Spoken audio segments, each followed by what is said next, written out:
With marriage equality on the move, right-wing holdouts disapprove, defending homophobia with religion-based myopia. But if that's why you're resistant, you ought to be consistent. You're just cherry-picking the Bible to block equality. The proof is undeniable of your hypocrisy. You apply selective economy to what you do from Deuteronomy. You can't just choose which rules you will obey. If you cite the Bible, then follow it all the way. It also says pork and shellfish you can't eat, and don't go mixing milk and meat. On Sabbath no work can you do, and it's a sin to get a tattoo. Mixed fabric clothing never wear, and you can't trim your beard or hair. If all that you don't follow, your argument's hard to swallow, 'cause you're cherry picking the Bible to say there's no Adam and Steve. That logic isn't viable with so much else you don't believe.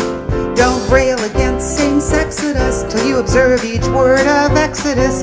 You can't just choose which rules you will obey. If you cite the Bible, then follow it all the way. The Bible also okays slavery and says women are husbands' property. Men can have multiple wives. Non-virgin brides should lose their lives. And if kids commit gluttony, then they get the death penalty. If all that you don't observe, then you've got a lot of nerve. You're just cherry-picking the Torah to redefine reality, like the sin in Sodom and Gomorrah was actually lack of hospitality, plus the so-called gay menaces not mentioned at all in Genesis. No skipping the scripture bits you don't want to use. If you cite the Bible, you can't just pick and choose. Plus the line you've quoted all along says laying with another man is wrong. So I guess it's fine to do it standing up, sitting or swimming. And it doesn't say a thing about two women, which makes the Bible kind of like porn. So stop cherry picking the good book to say men can't marry men.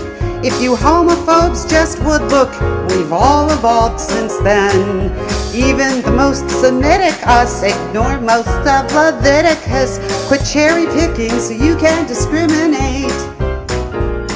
No need to get all blistery, you're on the losing side of history. Quit cherry picking to justify your hate. They use the same lame rationalization for laws against miscegenation. Quit cherry picking the Bible to block equality.